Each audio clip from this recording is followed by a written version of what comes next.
I wrote the book Forbidden Lives, which was the first completely historical book on Welsh LGBT people, allies and events.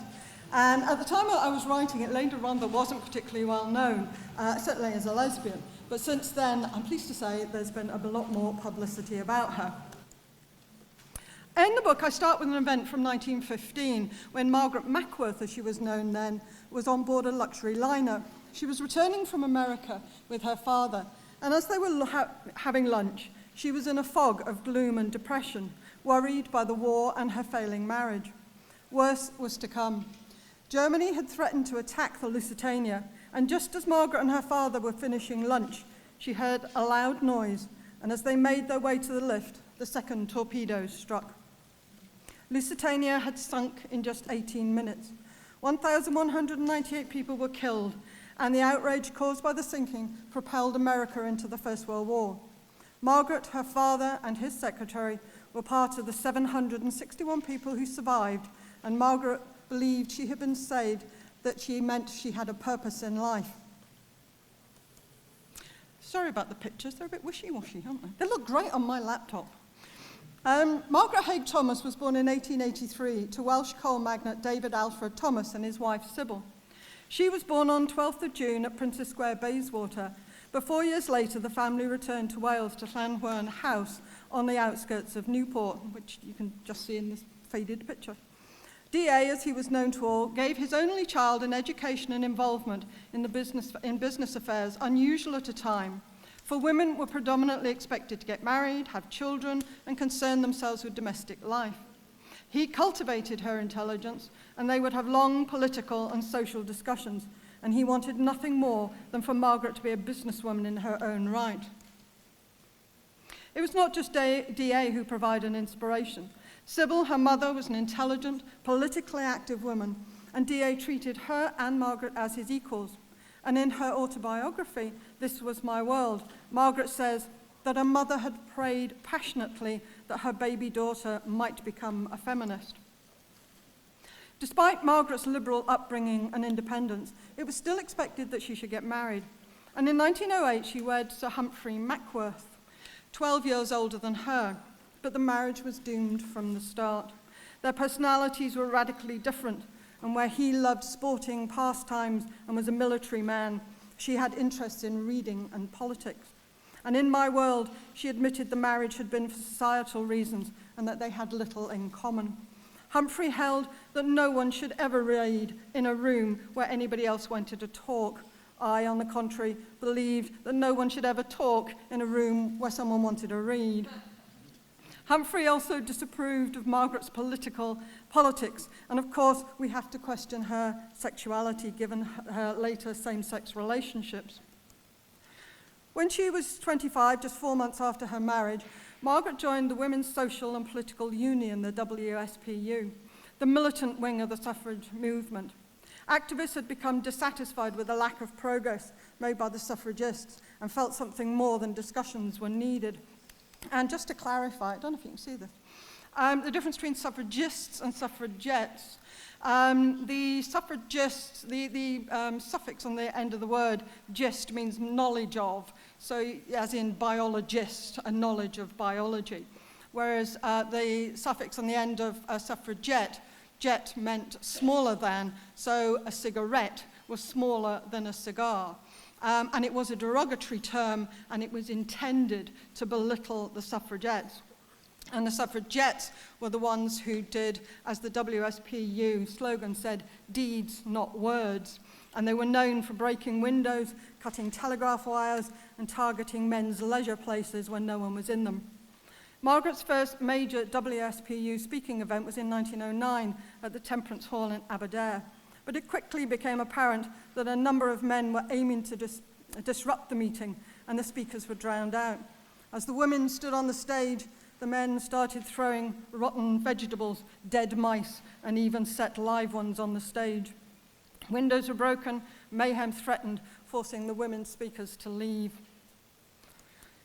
In December, fellow Welshman David Lloyd George, Chancellor of the Exchequer, came to stay at Llanwern. And the Evening Express published a picture adding the caption, "A party of passive suffragettes on the lawn," and Margaret is the passive suffragette on the far left in the white shirt and the black tie. However, her passivity was short-lived, and the event she is most famous for is setting a bomb. Margaret's decision to place the bomb had been escalated by the death of Emily Davison in June 1913. She had been killed by the King's Horse at the Epsom Derby while she was trying to attach a WSPU scarf to the bridle. And later that same month, Margaret collected ammunition from London, travelled back in a crowded carriage with incendiary tubes placed in a flimsy basket, her nervousness compounded when a woman leaned on the basket. On the 25th of June, Margaret approached a letterbox in the leafy suburbs of Risker Road, Newport. Her heart was beating like a steam engine. My throat was dry. She threw the tubes in the box and smoke billowed forth. A crowd gathered. The police arrived, and witnesses who had seen Margaret were quick to identify her. She was charged with unlawfully placing in a certain post office letterbox a certain explosive substance, and she pleaded guilty. She was faced with a £20 fine or a month's imprisonment. She refused to pay the fine and was sent to Usk prison, where she immediately went on hunger strike. After 6 days, Margaret was in a very weak condition and was released. But to her annoyance, she found that the fine had been paid, probably by Humphrey, to avoid the scandal. With the outbreak of World War I, the WSPU abandoned its military action in order to work for the war effort, and Margaret took over the running of her father's businesses. Their relationship was close, and when DA was made Viscount Rhondda in 1918 by the now Prime Minister David Lloyd George, he accepted on the condition that the honour be passed to his daughter. DA died in 1918, and Margaret became Viscountess, or Lady Rhondda.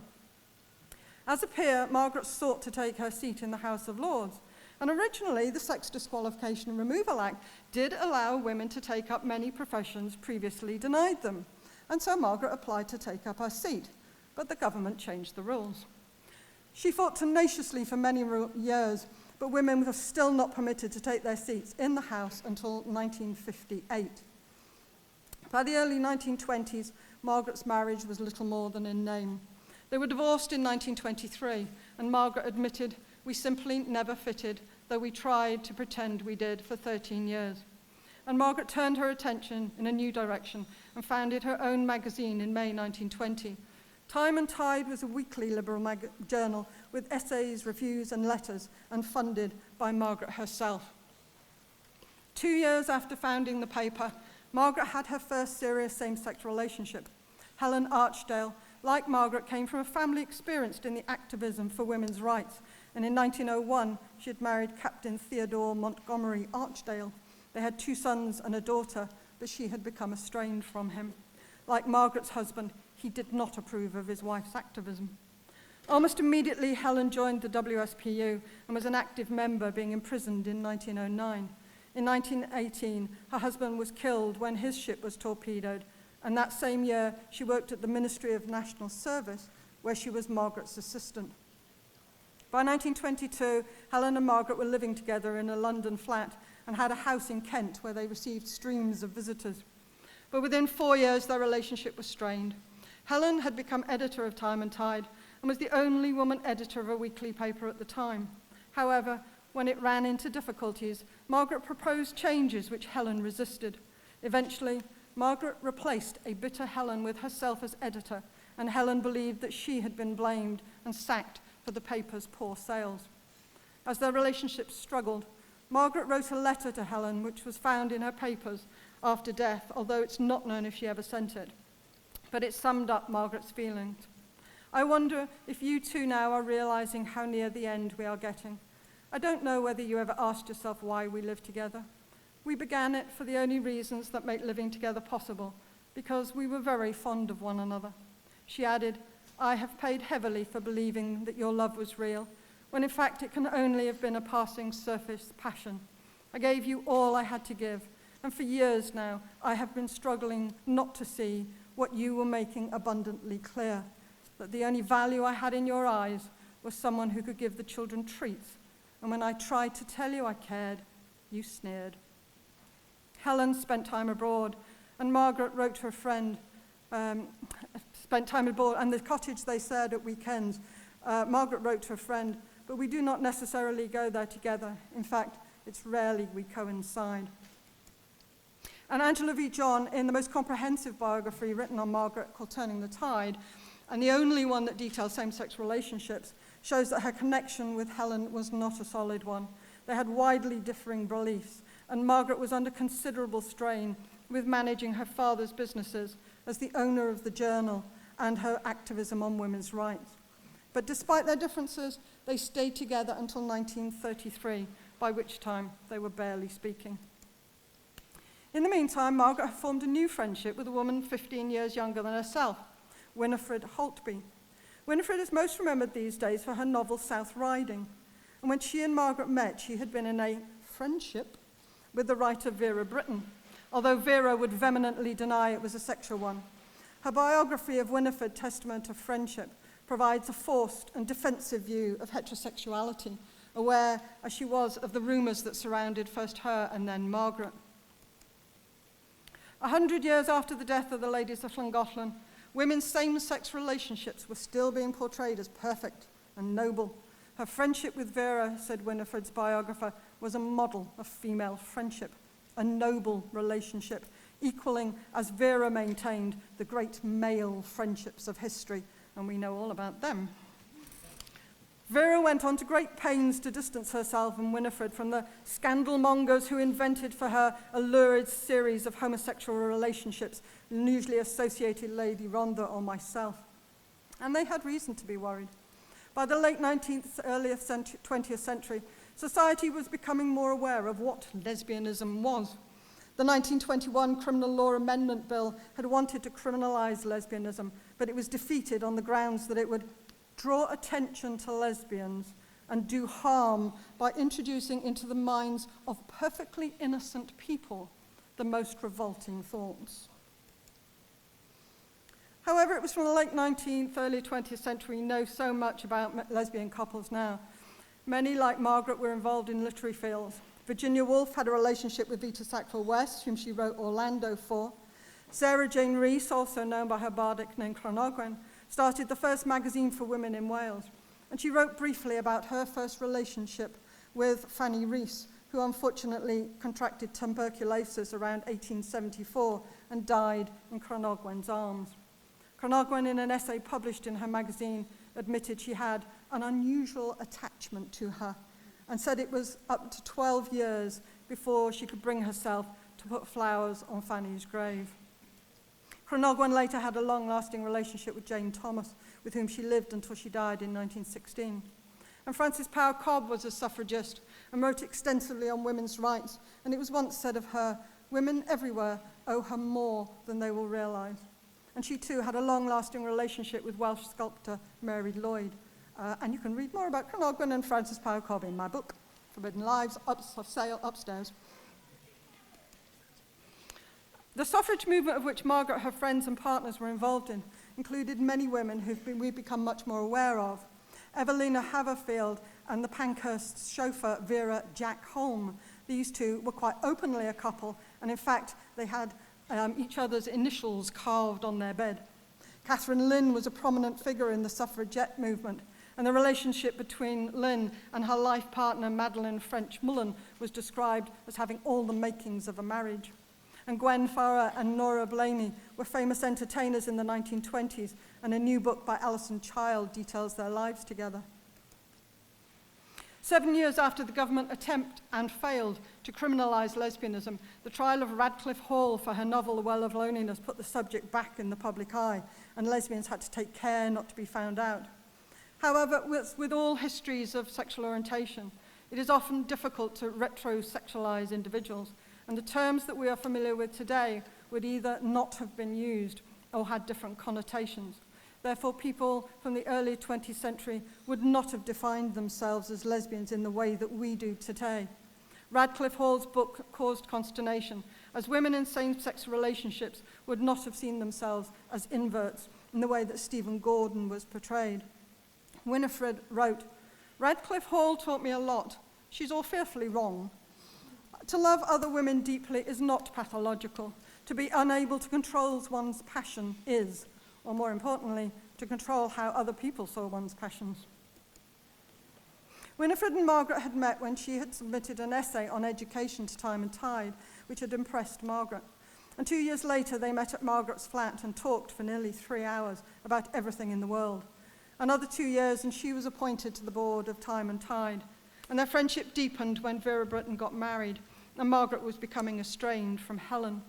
They would go down to the Kent country house on weekends and spent frequent holidays together.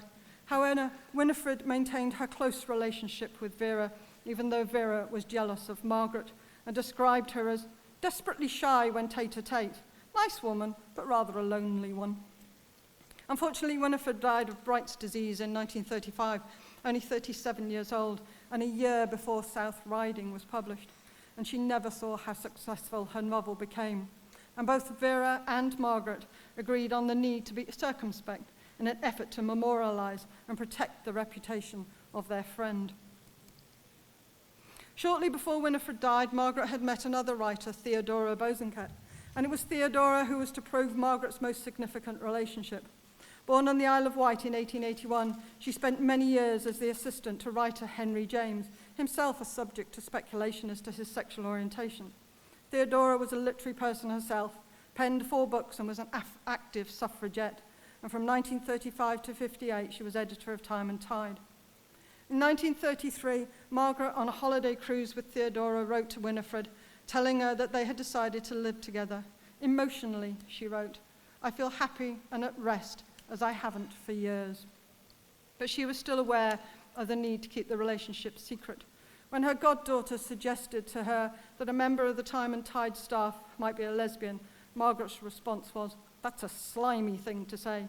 You might say the same of Theodora and me."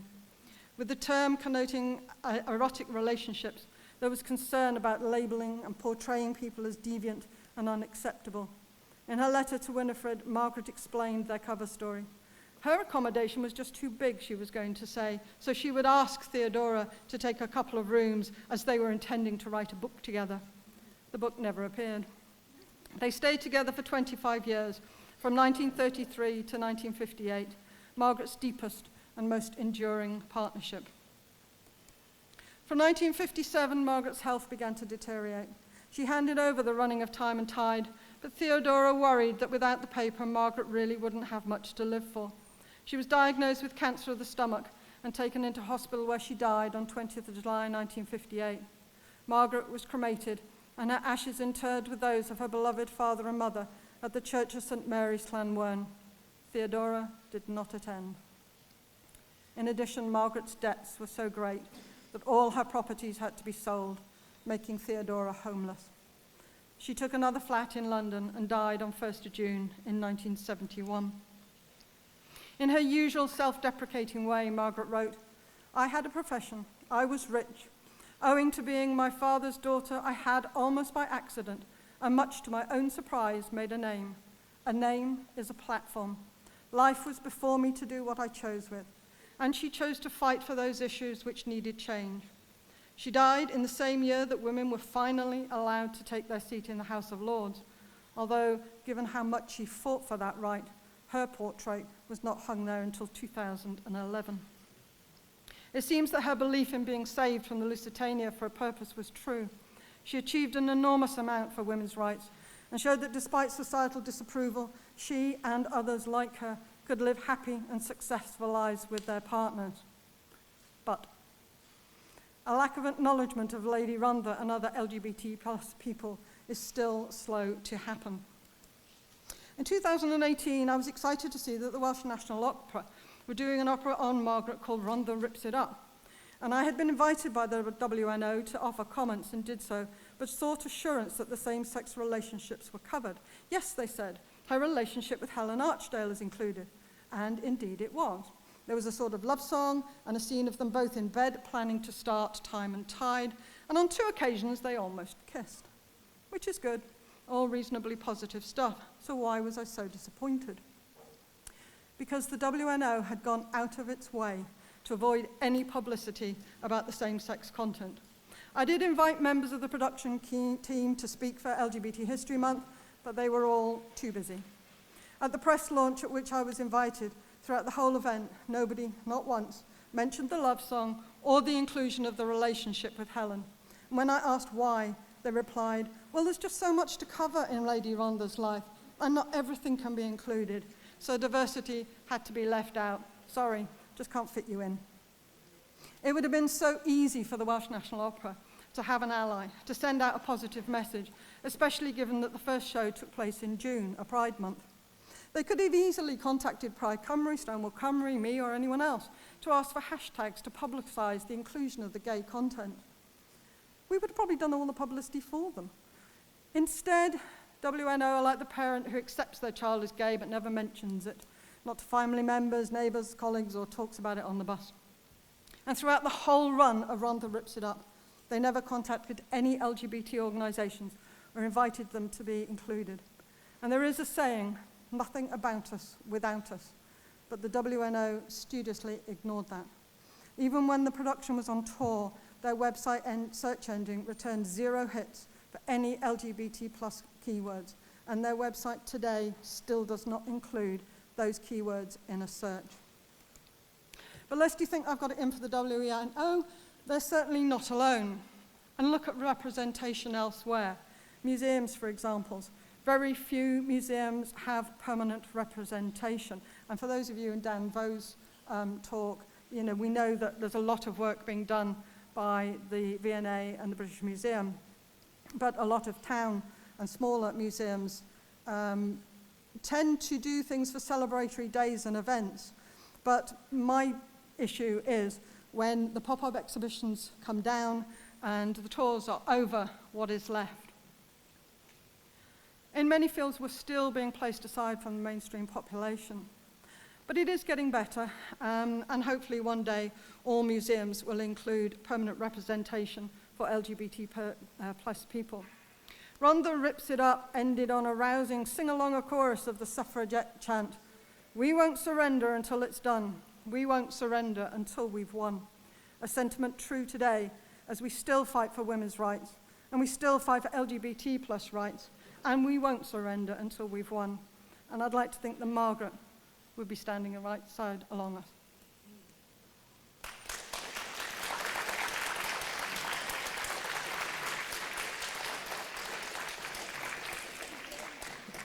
And just one other thing, Forbidden Lives is on sale in the bookshop upstairs. We're happy to sign any other copies. And also my new book, The Veronal Mystery, which is a true life crime about a gay couple in 1913. And it's very controversial in that a lot of evidence was suppressed, the missing witness, and it leaves us asking the question, did a Swansea man get away with murdering his gay lover? And if you want to know any more about the story, apparently it is appearing in the Times on Monday. It was supposed to be today, but it got bumped because of the coronavirus. So hopefully it will be in the paper, the Times on Monday.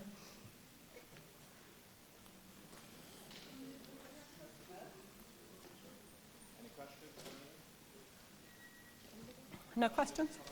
Any questions, comments, observations?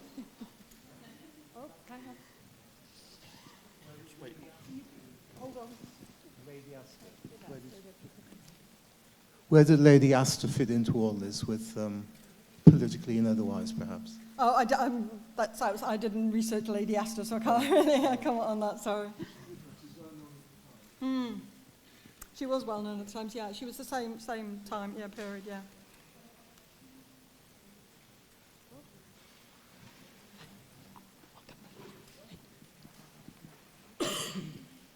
Yes, obviously Lady Rhondda and the other personalities you talked about were all very much part of the upper classes. Yeah. How that sort of bear an influence on their lives? Would they be sort of completely unrepresentative of the people at large, or obviously more difficult, presumably, for people who weren't part of the elite? Just like your thoughts on that. It was more difficult for working class people. Obviously, people of the elite, they had the money that they didn't have to go to work 9 to 5, or in those days, usually 9 till 10. So they did have the leisure, and a lot of these people were from the literary fields. So working class people are underrepresented generally. But a new work that I'm doing for a book that's going to be published next year is not looking at what people were in terms of modern day terminology like lesbian, bisexual, homosexual, is looking at what they were doing. And a lot of women, an enormous amount of women, were cross-dressing, living as men and living openly with women for whole lifetimes. So we have to look at different ways of looking at history.